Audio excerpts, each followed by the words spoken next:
puede generar algo de estrés. Eventualmente, si el cambio de expectativas, que en definitiva es un aumento de la demanda real de dinero, no absorbe ese efecto de salida de pesos eventual, y por eso en gran parte el golpe en la deuda en pesos arrancó en activos posteriores al cambio de administración, eventualmente eso podría ser algún tipo de problema para los activos en pesos, y especialmente bueno, lo que hemos visto en los SER en el último tiempo.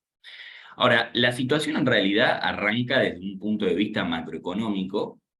Básicamente es un plan del Fondo Monetario Internacional que venía a tratar de hacer un poco de ancla, venía a tratar de encauzar un plan que no habíamos visto desde la reestructuración y que sin embargo, incluso antes de la firma final en septiembre del 2020, estaba medio por anunciarse, finalmente nunca llegó. El programa con el fondo venía a cumplir esa función, sin embargo era un programa que al momento de la firma parecía muy débil, gran parte del mercado pensaba que se iba a incumplir, sin embargo, me parece que hemos llegado a una situación de incumplimiento mucho antes de lo esperado. Y en parte este alejamiento del programa, que ya de por sí era bastante suave, me parece que es lo que empezó a generar todo el ruido que hemos visto en la deuda a pesos. O sea, esto era un programa que dependía mucho del acceso al mercado doméstico, y dado que en realidad de lo mucho que dependía va a depender bastante más, porque la situación fiscal en vez de mejorar empeoró, eso es uno de los puntos claves de todo lo que hemos estado viviendo en el último mes. Pero enfocando en la parte fiscal, en mayo íbamos ya a un 0,6 de déficit primario, muy camino a incumplir el 0,8 negativo que teníamos de meta para el segundo trimestre. El fondo de último momento, la semana pasada, modifica estas metas, vamos a un menos 1,2 de meta fiscal para el segundo trimestre, también se modificó la del tercer trimestre, no se modificó la del año, que siguen en el 2,5 de déficit primario para el año. Obviamente, modificamos segundo, tercero, lo que estamos haciendo implícitamente es complicar la situación del cuarto trimestre. Pero sin embargo, ya de por sí la situación era muy complicada. Ahora parece que el segundo trimestre se va a cumplir en base a esta modificación, pero en realidad ya incluso habíamos hecho un poco de trampa para satisfacer la primera de las metas, la del primer trimestre. Parte fue a partir del famoso rentas de la propiedad, que era este juego que hicieron con los bonos SER, aprovechando el valor técnico, la capitalización que tenía capital. Esa contabilidad creativa había sido una leve modificación, que leve modificación fueron 0,3 puntos, 0,3 puntos del primario. Si no hubiese aparecido esa modificación, ese truco creativo, estaríamos hablando ya de 0,9 puntos del PBI en mayo, con lo cual no solamente hubiéramos roto la meta del primer trimestre, visto ya desde esta perspectiva, sino que estaríamos ante el peor resultado primario, teniendo en cuenta los primeros 5 meses del año, desde el año 2015, sacando obviamente el 2020. Con lo cual, la situación fiscal, a diferencia de lo que se podía esperar del 2021, obviamente ahora ya no tenemos el gasto COVID que sí tuvimos en el 2021, la situación fiscal la verdad que luce bastante peor. Esto tiene mucho que ver, desde que diciembre, enero, empezamos a ver cómo los gastos reales empezaron a crecer muy por encima de los ingresos reales. Ahí estamos los ingresos tributarios para sacar de encima el ruido que genera todo lo que hizo el rentas extraordinarias de la propiedad. Y esto, cuando uno analiza ese crecimiento del gasto, esto es súper interesante, obviamente el gobierno le echa mucho la culpa a todo lo que tiene que ver con energía, a todos los subsidios de energía, que obviamente están creciendo más o menos al 48% en términos reales en los primeros 5 meses, la variación anual, pero obviamente hay muchos factores que no tienen que ver con la guerra, por ejemplo, otros programas sociales, todo lo que es programas sociales está creciendo casi al 42% en términos reales. Claramente acá hay muchos factores que están influenciando y están haciendo que el gasto real crezca muy por encima de los ingresos, y eso justamente es lo que el mercado empieza a ver, de que no me van a pedir un cierto monto, sino que es muy probable que el gobierno necesite un fondeo mayor. En términos de la otra de las metas, que era, a priori esta era la meta más fácil de cumplir, se complica cuando el acceso al mercado doméstico empieza a aflojar, que eso sucede en el segundo trimestre del año. Recordemos que tenemos un primer trimestre en términos de mercado doméstico muy bueno, en términos de financiamiento neto, o sea, la verdad que el gobierno, el Tesoro tuvo muchísimo acceso, obviamente tuvo que ver el achicamiento de duration a la hora de instrumentar activos en las licitaciones, tiene mucho que ver el ofrecimiento de mucho activo indexado, tuvo que ver también las modificaciones que hubo en la política de pasivos remunerados del Banco Central, donde parte de la deuda del Banco Central, los bancos pasaron a financiar al Tesoro, tiene que ver mucho de estas situaciones, pero la verdad que el primer trimestre en términos de financiamiento neto fue bastante bueno. ¿Cuál fue el problema? Cuando empieza a aflojar esa situación, que eso va para abril y para mayo, vuelve la monetización del déficit. O sea, no nos alcanza, no accedemos a los recursos que tenemos que acceder vía mercado local, tenemos que volver a la monetización del déficit de la cual tanto se abusó, ¿no?, en el 2020 y en el 2021.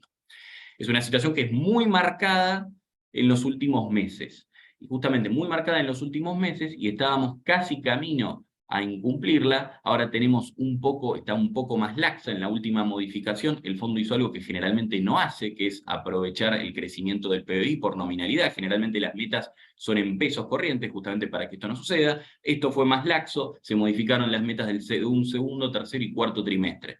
Entonces ahora más o menos, en base a todo lo que se emitió en lo que va del año, tenemos más o menos 135.000 millones de pesos adicionales de acá a fin de mes.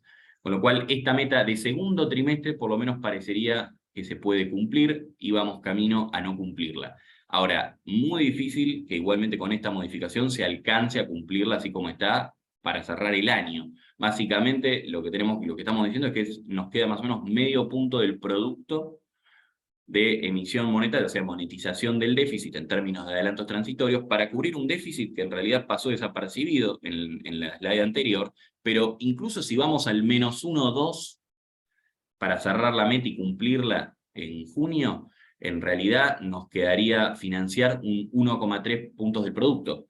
Con 0,5 no alcanza, tendríamos que ir al mercado doméstico, y justamente es un mercado doméstico que fue el comienzo de la charla, donde está muy complicado, donde no le podemos pedir más recursos, y está viviendo una situación de muchísimo estrés. Con lo cual, ¿qué nos están diciendo los datos? Bueno, que es muy probable o que esta meta se incumpla o que tengan que modificarla para no tener un problema mayor.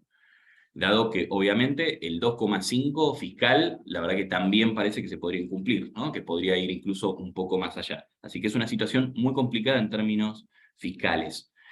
Además de toda esta expansión, ¿no?, que esto en realidad todos los adelantos transitorios parece que quedaron destinados a todo lo que es el gasto primario, tenemos un nuevo motor de expansión que hemos visto desde la gran caída que tuvieron los activos en pesos y los grandes rescates de los fondos comunes de inversión, que es el Banco Central interviniendo para sostener las cotizaciones de los bonos en pesos.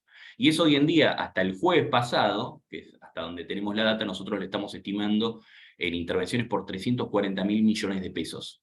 Es una cifra obviamente no menor. Fíjense que estábamos hablando más o menos del mismo monto en términos de adelantos transitorios en el año, teniendo en cuenta cancelaciones, ¿no?, de adelantos netos, y estamos hablando del mismo monto, simplemente para sostener la deuda de pesos, y esto obviamente es un swap de manos del sector privado, de títulos en pesos del sector privado al sector público, justamente en manos del Banco Central.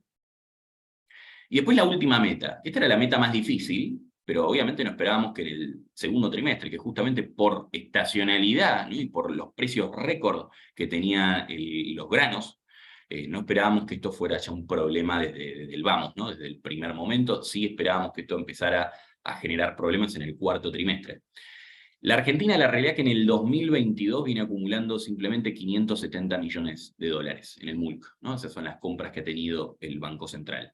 Y de hecho, en junio, que es un mes pico de estacionalidad, ni siquiera ya ni hablamos de acumulación, sino que estamos hablando de desacumulación.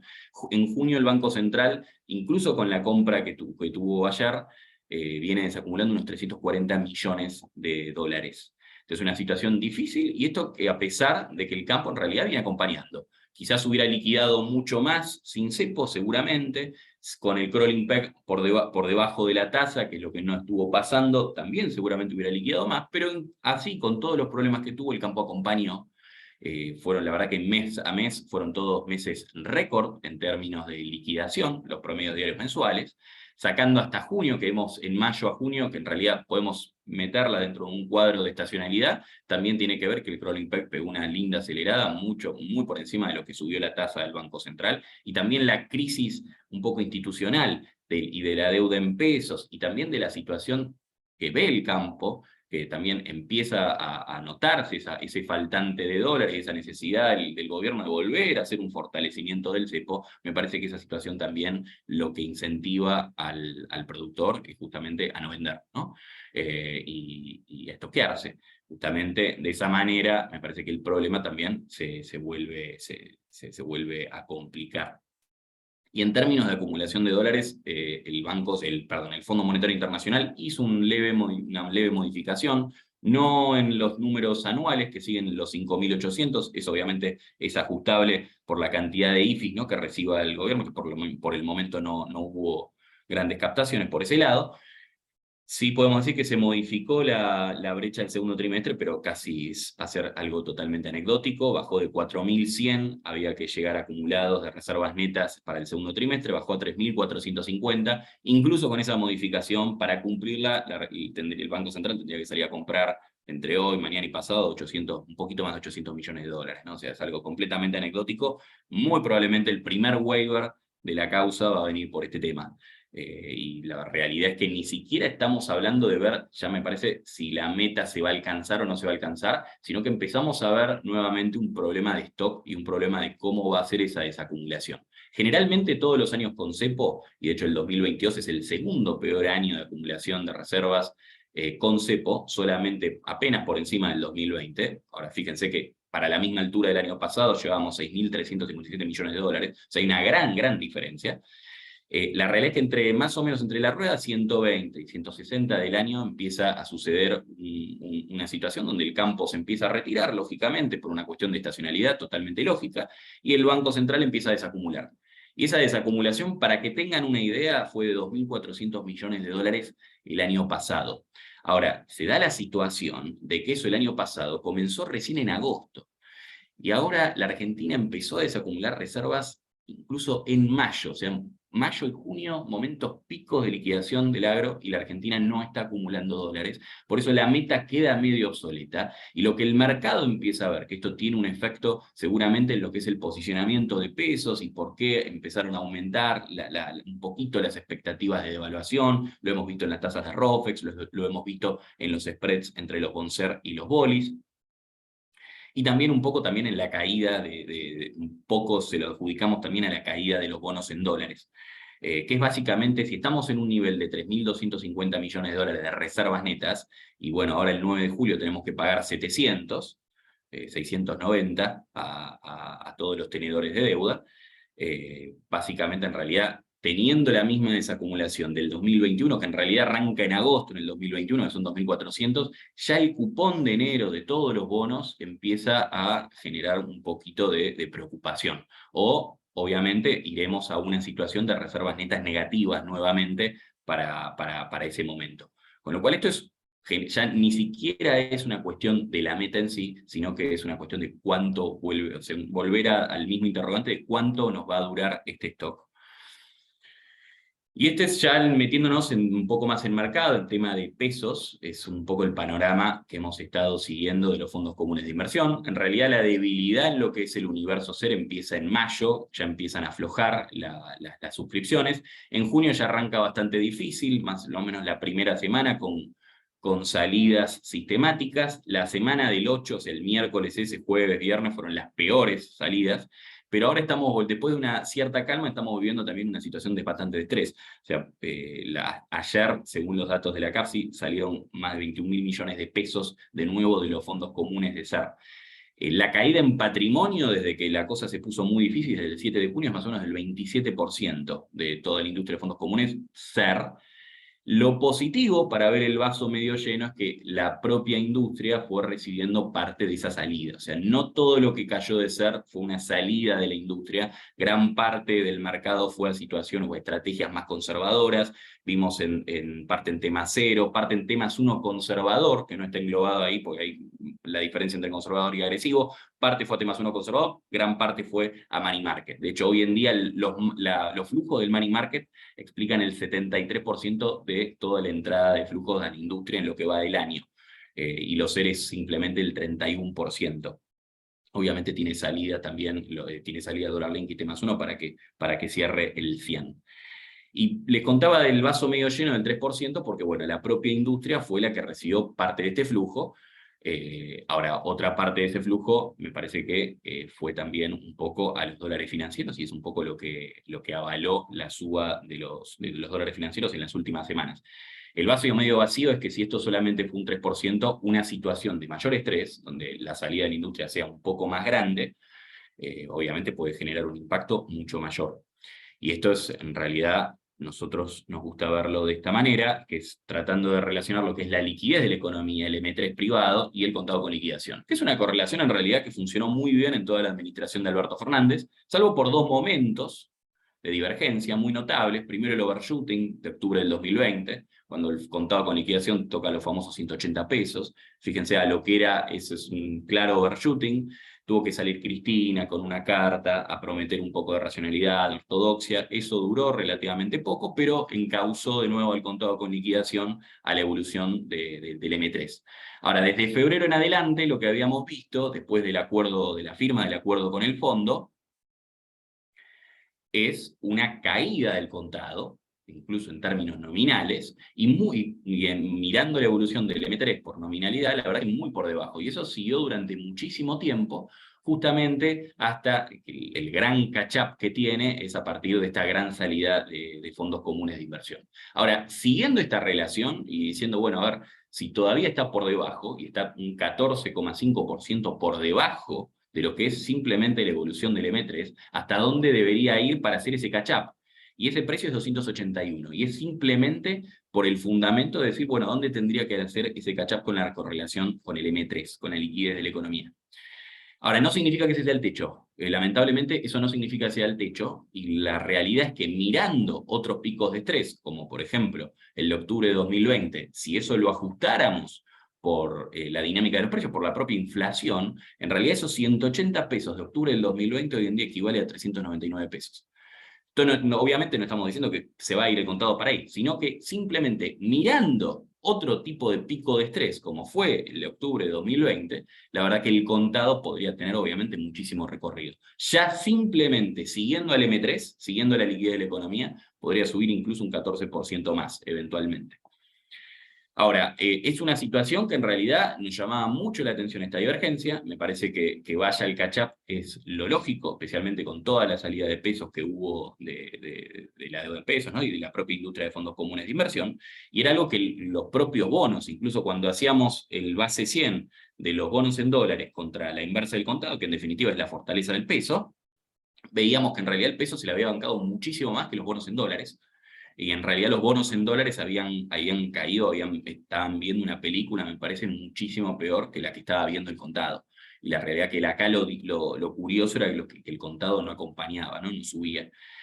Ahora la cuestión es ver que obviamente este M3 sigue creciendo y en realidad con toda la emisión, con este factor que hay adicional de intervenciones directamente del Banco Central, que es inyectar pesos para comprar títulos en pesos, me parece que eso hace que obviamente todo este puede tener un efecto en los próximos meses, no solamente en la propia inflación, sino también en las brechas, ¿no? Y en los dólares financieros. Es un tema a seguir muy de cerca. Y mirando la deuda en pesos, me parece que, bueno, esto obviamente arrancó muy focalizado en la deuda SER, y eso era algo que a nosotros nos hacía muchísimo ruido. Ahora parece que esas magnitudes entre SER y otros tipos de ajuste tienen un poquito más de sentido. A nosotros lo que nos llamaba la atención era que se había golpeado muchísimo al SER. Obviamente ahí había una cuestión, me parece, de posición técnica que afectaba bastante, pero la realidad es que si íbamos a una situación de crisis o de eventual reperfilamiento de la deuda en pesos, no tenía mucho sentido hacer esa diferencia de mismo crédito y diferente ajuste. Eventualmente, un escenario como el que tuvimos en el 2009 o a principios del 2020 con el reperfilamiento del Dual 20 o el F20, esto es más vencimiento tras vencimiento. Y la verdad que si caía un vencimiento pesado, poco iba a importar si era una tasa fija o un ajustable por SER o un dólar link. Con lo cual no justificábamos y para nosotros en términos de trade relativo había quedado relativamente barato lo que era SER. Ahora, mirando lo que es la curva en sí, la verdad que obviamente las caídas en el tramo medio, o sea, todo post-electoral, tramo medio y tramo largo, fueron más fuertes que todo lo que tramo corto hasta 2023. Tiene muchísimo que ver que también es donde está parado el Banco Central, interviniendo en varias de las LECER, incluso también en T2X2 y en algunos de los bonos. Tiene mucho que ver también porque trata de marcar alguna referencia para que en las licitaciones, que de hecho hoy tenemos una muy importante para cerrar el mes de junio, que el rollover no sea muy malo. Y en términos de carry, que era uno, bueno, los cero obviamente habían sido los instrumentos favoritos, habían sido también los instrumentos favoritos para hacer carry trade, que es una estrategia bastante agresiva para lo que, obviamente, siempre para lo que es personas físicas, y la verdad que toda esta caída y la subida del contado hizo que se borrara el carry trade del 2022 casi de un tirón, ¿no? De un movimiento muy abrupto. Eso lo podemos ver en el gráfico de abajo a la derecha. Esos son los SER, pero el ponderado, tratando de, o sea, si uno pudiera replicar toda la curva por outstandings en las proporciones correspondientes, el carry ya estaría negativo en el año. Ahora, si agarras algún instrumento particular corto, está más parejo, incluso un T2X2 todavía contra dólares sigue siendo positivo en el año. Ahora, cuando uno mira la deuda en pesos, ¿no? El stock, la verdad que genera bastante indignación, ¿no? Porque en realidad se habla muchísimo de la bola de pesos impagable, y se le hace mucho hincapié a eso. Cuando uno empieza a analizarla, es verdad que tuvo un aumento en la indexación gigantesco. Estos son los datos, obviamente no al cierre de junio, sino hasta ayer actualizados, y de todo el stock de deuda peso soberana, el 80,5% es ajustable por inflación. Para que tengan una referencia, en la época final de la época de Macri, esto era simplemente del 48%. Ahora, obviamente, tuvo un gran crecimiento de la deuda en pesos porque fue la única vía genuina de financiamiento que tuvo este gobierno, con el mercado internacional cerrado y sin tratar de, incluso se abusó mucho, pero sin tratar de abusar más de la monetización. Esta era la única vía que había genuina. Se creció muchísimo, tuvo mucho que ver, obviamente, la situación del cepo, que es algo totalmente lógico que la gente entonces vaya a buscar instrumentos en pesos. Ahora, cuando uno lo mira en términos del producto, la verdad que no asusta demasiado. Incluso agarrando el promedio de PBI de los últimos 4 trimestres, podríamos agarrar la última estimación, obviamente estos números bajan mucho, pero haciéndolo bien, el stock final contra el PBI promedio de los últimos 4 trimestres, y toda la deuda en pesos es del 20,2%. Pero en realidad el problema de rollover y de refinanciamiento está radicado en el sector privado. Y el sector privado tiene solamente el 48% de esa deuda. O sea, estamos hablando de un 9,7% en términos del producto, incluso inflado un poco, justamente por lo que les comentaba, el efecto base de ese PBI. Y de esa situación, la verdad que cuando uno ve que el déficit primario del año pasado fue del 3%, y hablamos de un stock total, ni siquiera es lo que vence ahora, ¿no? Tiene el disco pesos, tiene Quasipar, tiene toda posición que haya de toda deuda en pesos del Tesoro. Y la realidad es que no parece un monto completamente impagable. Pero sí, obviamente, la falta de confianza, la falta de un programa para adelante y cierta racionalidad justamente con lo que despierta la confianza, hace que esta situación obviamente se vuelva muy complicada, incluso con un stock que a priori no parece tan grande. Ahora, para que vean un efecto de lo que fueron las intervenciones del Banco Central en el último tiempo, nosotros hasta mayo, si esta presentación la hubiéramos tenido hace un mes, estábamos estimando que el sector privado de toda la deuda tenía el 54%.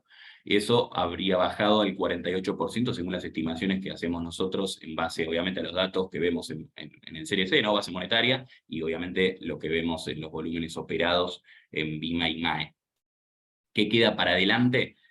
Una buena julio y agosto parece que tenemos vencimientos un poco más bajos, ¿no? Obviamente es que esto se termina de definir con los vencimientos de hoy, porque se puede colocar algo más en agosto, pero la realidad es que julio y agosto serían relativamente manejables. Septiembre sí es una montaña, ¿no? Es un umbral bastante importante, el 82% de eso es el T2X2, que igualmente es un 20-25% de nuestra estimación que está en manos del sector privado. No deja de ser así, igualmente un mes que va a ser difícil. Y esto en realidad cuando relacionamos con los temas de la macro anteriores y vemos que en realidad no va a alcanzar con las metas permitidas de monetización, y si no queremos generar nueva monetización para no tener más problemas de nominalidad para adelante, el rollover y el acceso al mercado doméstico, como venimos resaltando en los últimos años, es fundamental. Ahora, el rollover necesario, incluso con la máxima asistencia, si vamos al déficit primario del 2,5, tendría que estar en el 1,16, o sea, el 116% de todo lo que vence. O sea, habría que rolear todo lo que vence y un 16% adicional de financiamiento neto para cerrar el programa. Si en realidad estamos un poco más pesimistas y pensamos en un 3% de déficit primario, ese rollover tendría que ser 1,27, que a priori, dada la situación de hoy, que en realidad cuando vemos el 1 de rollover que lleva promedio en el segundo trimestre el Tesoro, la verdad que un 1,27 parece algo súper ambicioso. La realidad es que ya Guzmán lo ha dicho por todos lados, me parece que antes de un reperfilamiento de cualquier ejercicio en la deuda en pesos, me parece que van a ir por cualquier tipo de artilugio. Capaz el más grosero ha sido el que tomaron del Banco Central directamente interviniendo en el mercado central, en el mercado secundario, que eso obviamente está permitido, ¿no? Pero obviamente es una inyección de pesos para comprar bonos. Otra alternativa que podrían hacer es ir a buscar algunos bolsones de liquidez que quedan. Esto con todo lo malo que significa ir a buscar más plata de los bancos, ir a meterle en las hojas de balance a los bancos más instrumentos de deuda del Tesoro. Simplemente con un movimiento, que esto me parece que es una herramienta que podría venirse en los próximos meses, que obviamente esto tiene un deterioro, primero que es expansivo, ¿no? Y segundo que tiene un deterioro en la salud del sistema financiero, pero algo que ya de por sí se hace y que podría aumentar, es aumentar la parte de encajes remunerados que pueden ser integrados con títulos del Tesoro, que hoy en día es el TY27, el Bonte 27, que es un título que simplemente tienen los bancos para integrar parte del efectivo.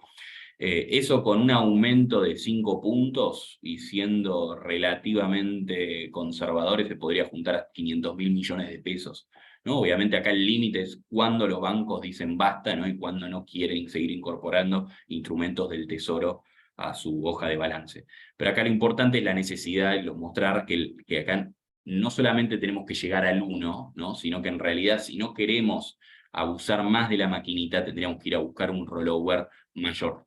Y por eso me parece la importancia que ni siquiera es solamente el 1, o sea, sí podemos esperar quizás como meta un 1 en esta licitación, pero en realidad es clave que la deuda en pesos se trate de estabilizar, porque el rollover requerido para cerrar el programa financiero está bastante por encima.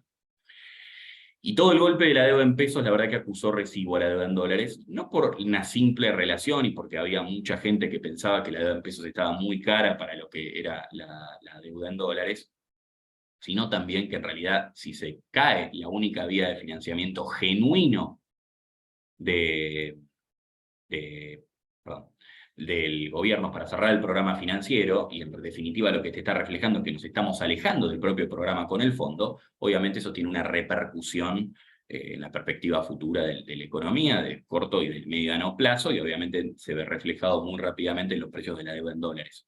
Especialmente que venimos de una situación emergente muy difícil. En el gráfico de abajo a la derecha lo podemos ver contra el índice de Bloomberg de deuda emergente. La verdad que nos habíamos alejado un poquito, habíamos estado haciendo buena letra en los primeros meses del año. De hecho, el gráfico de la izquierda arriba, que ahora la Argentina es uno de los peores parias, salvo por El Salvador, Ucrania y Rusia, ¿no? O sea, dos países que están en guerra y El Salvador, que es un desastre, y estamos ahí, ¿no? Casi en el final de esa tabla donde hacemos emergentes y gran parte de deuda global.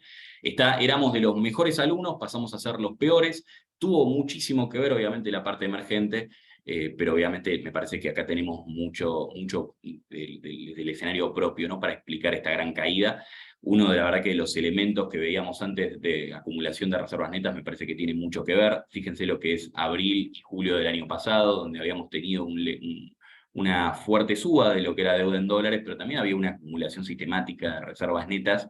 Me parece que hemos visto todo lo contrario en estos últimos meses, donde en realidad es verdad, no han caído muchísimo las reservas netas, pero en realidad lo que tendría que haber pasado es que había que acumular bastante. Me parece que esa situación también ayuda a la caída, o explica un poco la caída que hemos visto en los bonos argentinos, que el precio promedio ponderado de los globales ayer obviamente llegó a un nuevo mínimo por reestructuración, estamos todos los días, es un nuevo mínimo por reestructuración por el momento, por debajo incluso de los $23,50.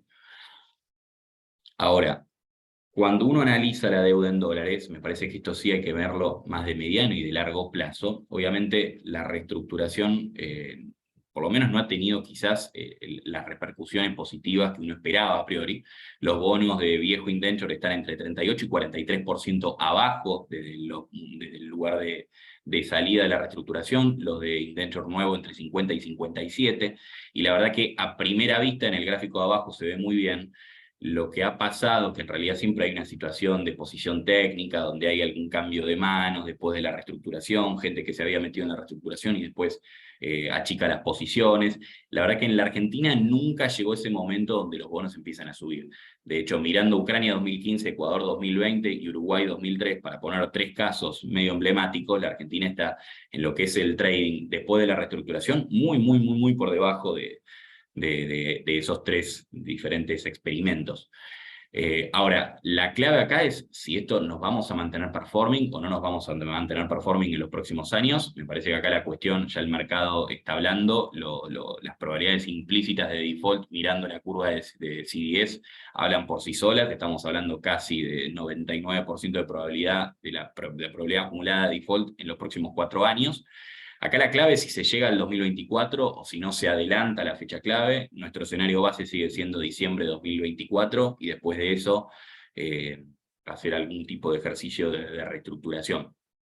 Ahora, mirando el perfil de vencimientos, piensen que ahora estamos sumando los dólares de a uno, mirando muy de cerca las reservas netas. Imagínense que entre el 2025 y el 2035, cuando habría que ir a buscar 11.800 millones de dólares anuales de rollover, en todos esos años, la verdad que eso hoy en día por lo menos parece un desafío gigantesco, incluso con un cambio de administración en el 2023, da la sensación de que quedaría muy cerca, ¿no? Ni un shock de confianza me parece que puede hacer que Argentina pueda salir sistemáticamente por tantos años a rolear su deuda como hace cualquier otro país normal. Por lo menos yo desde que estoy vivo, la Argentina nunca se ha mantenido performing 11 años seguidos, ¿no? Entonces la verdad que por lo menos de esa mirada bayesiana parece poco probable. Ahora, es muy difícil salir a reestructurar una deuda 4 o 5 años después del último episodio, ¿no? Especialmente mirando a los inversores de afuera, que son los que te tienen que dar el visto bueno, especialmente para todos los globales de afuera. La realidad es que es muy difícil que acepten ni hablar las quitas de principal que están priceadas, que ahora vamos a ver en los bonos actualmente, sino quitas de principal de por sí, ¿no? Yo creo que la posición desde afuera tiene muchísimo que ver en que en realidad no hubo un ajuste, no hubo un esfuerzo por el lado del gobierno, del sector público, para tratar de encauzar la situación. Estamos en una situación de por sí de control de capitales, que es un desincentivo natural de la generación de dólares, con lo cual me parece que se le va a pedir más cosas desde el lado de la macro, de lo que se puede prometer desde los programas financieros y económicos, que aceptar una quita alegremente de capital. Por eso es muy probable ir a una situación de extensión de maturity. Ahora vamos a ver un caso muy cercano que siempre hay que tenerlo a mano, pero es mucho más probable que vayamos por ese lado, ¿no? Y eso es clave, ¿no? O sea, la próxima administración, sea cual sea, me parece que tiene que enfocar justamente el programa en tratar de dar vuelta primero la macro antes de ir a buscar agresivamente una reestructuración. Y esto es un punto clave justamente para los que estaban tratando de tradear o buscando un entry point para los bonos en dólares soberanos. Y esto yendo a la academia rápidamente, siempre sirve ir a la literatura. Uruguay 2003, que es un caso que revisamos muchísimo entre el 2019 y el 2020, me parece que vale la pena traerlo de nuevo, porque es una prueba muy interesante de que en realidad las reestructuraciones, incluso sin quita de capital y con niveles de deuda sobre GDP bastante abultados después de grandes crisis, incluso se pueden resolver, ¿no? Se pueden resolver, pero sí necesita un esfuerzo del sector público muy importante. Para que tengan una idea, en ese momento, desde el 99 al 2001, Uruguay venía a un déficit primario muy grande, mucha crisis. Piensen también, dos principales socios, ¿no? Argentina y Brasil, en situaciones de grandes crisis. La deuda contra PBI subió casi el 107%.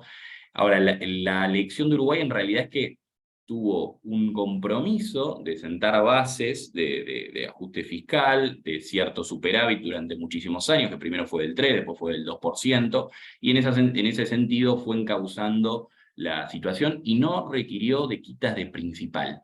Y eso es fundamental. O sea, hubo grandes extensiones de maturity, pero fue más que nada intensivo en generar un plan fiscal robusto para dar vuelta a la situación. Mirando el gráfico de abajo, claramente tenemos tasas de Uruguay que llegaron casi al 13% en el 2004, cuando arranca a tradear bien, sacando todos los problemas de posición técnica típicos de una reestructuración. Después empezó a comprimir y eso la verdad que generó grandes rendimientos, ¿no? Prácticamente desde los mínimos que habían tocado los bonos por reestructuración hasta 2 años después, ¿no? De casi el 73% en términos directos. Con lo cual me parece que este es un ejemplo que, sea cual sea la administración que toque después del 2023, me parece que hay que enfocar esa negociación de esta manera. Y es muy importante, justamente como les decía, mirando lo que está priceando hoy en día el mercado. La realidad que a estos niveles, que obviamente cuando hacemos las comparaciones, el mercado estuvo muy de moda las últimas semanas hablando de, bueno, si este es el mínimo mínimo comparado a 2008, comparado a 2001, ¿no? Que tenían obviamente diferentes estructuras de cupones, con cupones más altos, las paridades, obviamente las paridades, o sea, el comparable de paridad equivalente de tasa, equivalente rendimiento, podría ir más abajo el precio, casi un 25, 45% más, depende del escenario que agarren, pero la realidad es que cuando uno va a una situación de default, más allá de, sí, obviamente la estructura vieja importa porque la tasa después para el cálculo del interés devengado no pagado, para el PDI, afecta obviamente el valor de recupero futuro, pero la realidad es que el valor de recupero después termina dependiendo de las perspectivas futuras del país, ¿no? Entonces, la realidad es que ya estos niveles de $20, 21, 22, la paridad promedio ponderado, precio promedio ponderado, 23,5, la realidad es que ya esos niveles, la verdad, suena de muchísimo estrés y los precios se están marcando, que incluso en nuestro escenario base de default en diciembre de 2024, los bonos están priceando extensiones de maturity de 5 años y recortes de capital, depende del bono, de entre el 50 y casi el 63%, ¿no? El G35 es el bono de menor precio, menor paridad, y está priceando casi una quita de capital del 63%. Esto obviamente yo creo que está lejísimo de lo que puede llegar a aceptar cualquier inversor, especialmente de afuera, que son los más agresivos en ese sentido. Y la realidad es que lo que se puede pensar, y yo creo que si uno compra un bono en dólares, especialmente de ley Nueva York, para evitar cualquier problema de arbitrariedad, que no sucedió igualmente en el canje 2005, y que tampoco sucedió en el 2020, de diferencias de legislación y más, pero bueno, imagínense tomo un global para evitar todo ese ruido adicional. La realidad es que de acá a 2, 3 años parece difícil, ¿no? que la inversión salga mal en el sentido de ya estamos en precios de default casi total, y con quitas de capital muy agresivas. O sea, esto sería una reestructuración muchísimo peor de la que sucedió en el 2005. Ahora, eso no significa que en el mientras tanto no haya otros entry points, que la deuda no se mantenga por estos niveles un tiempo más, incluso que pueda seguir bajando un poco más. Y eso es un poco también la idea de por qué no hay rebote, por qué no hay manos nuevas metiéndose ya todavía a estos niveles. Me parece que por todo lo que marca la macro y los desvíos que hay del propio programa con el fondo, la situación se puede agravar incluso un poco más. Y la realidad es que hasta el año que viene, ¿no? Están muy desarmadas las elecciones, vamos a tener elecciones provinciales seguramente de febrero o marzo, me parece que ahí es donde vamos a empezar a tratar de pricear un cambio de administración, que un cambio de administración en realidad per se tendría que ser bueno en el sentido de si encamina las cosas o encausa de nuevo la Argentina a un sendero más racional. Y en ese sentido, si aún con una reestructuración, si la reestructuración no es tan agresiva, y ahora hay muchísimo espacio para que sea menos agresiva, imagínense una reestructuración con una quita de capital incluso del 25%, que es bastante agresivo, con una extensión de maturity de 5 años, a una tasa de salida del 15, que es donde están hechos los números, ahí al lado tienen todos los supuestos, daría una TEA de casi el 25%, ¿no? Entonces, la realidad es que me parece que hay valor en la deuda en dólares, pero obviamente para un perfil muy agresivo, que pueda tener iliquidez de bastante tiempo, y obviamente que se va a tener que bancar un proceso de reestructuración que seguramente no va a ser nada fácil. Y ya por último, en las carteras, y estas son las carteras para la exposición argentina, este es parte del seguimiento que nosotros hacemos en nuestro informe mensual de carteras. Obviamente esto está dentro de un portafolio diversificado, pensamos nosotros que dentro de un portafolio diversificado obviamente tiene que haber gran parte también de exposición exterior, pero para lo que es Argentina, Cartera conservadora, seguimos con un 60% en bonos corporativos, y la realidad es que aún con los precios altísimos, ¿no?, que tienen, las paridades altísimas que tienen, seguimos con créditos casi todos del sector energético, calificación A más o superior. La realidad es que casi todos de ellos, sacando, bueno, sacando Pampa 2023, que ahora va a entrar al canje, y el Pan American 27, que en realidad fue directamente una licitación, pero todos están dentro del paraguas o avalados dentro de lo que es el Banco Central y toda la regulación que hubo de financiamiento. Eso nos parece bastante bueno, dado este contexto. Después un 30% en provinciales, fíjense los títulos provinciales, también de muy buen crédito, cada 27, el Neuquén garantizado por regalías, con tasas más o menos del 11-12%, obviamente eso es para los que no pueden, para los que pueden, perdón, sortear la lámina mínima. El Córdoba 26, pues un bono muy chico, la verdad que representa muy pocos pagos de capital, son 38 millones de dólares anuales para el vencimiento por año para Córdoba, es poca plata. No se tocó en la última reestructuración y va pagando capital trimestralmente, sigue siendo un bono atractivo, ya no tanto por compresión de tasa, pero sí con una tasa del 10,2, me parece que sigue teniendo algo atractivo. Y el Neuquén 30, el que no está garantizado, sí bastante más agresivo, depende también, eso sí, una baja en el riesgo país, pero dada la situación de vaca muerta, me parece que ese es un bono que puede tener la verdad que bastante upside si la situación se encausa.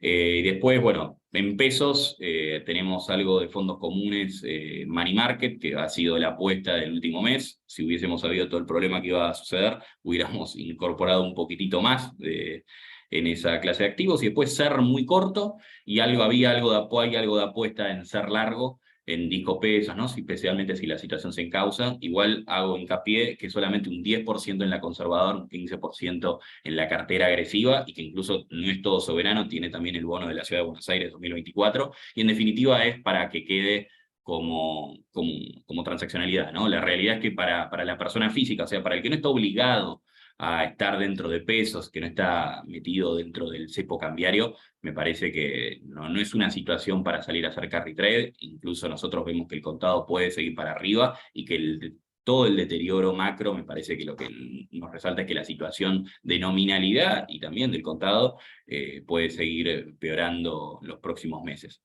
Así que... Perdón, Pedro, ¿dejamos 2 minutitos o 1 minuto para cierre? Perfecto, seguro. Gracias.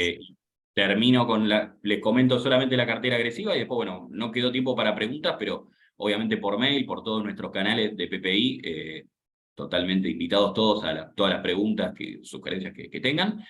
La cartera agresiva en realidad, bueno, obviamente es una reducción de la parte de bonos corporativos en dólares. En bonos provinciales queda en el mismo porcentaje. Se incorpora así acciones que pueden tener un upside interesante con ese mismo cambio de administración que podemos esperar para el año que viene, y eventualmente un poco de bonos en dólares, jugando a la apuesta esta de que eventualmente la potencial reestructuración puede ser bastante más amigable de lo que hoy en día están preciando justamente las cotizaciones. Así que hasta acá llegamos, y muchísimas gracias a todos por la participación.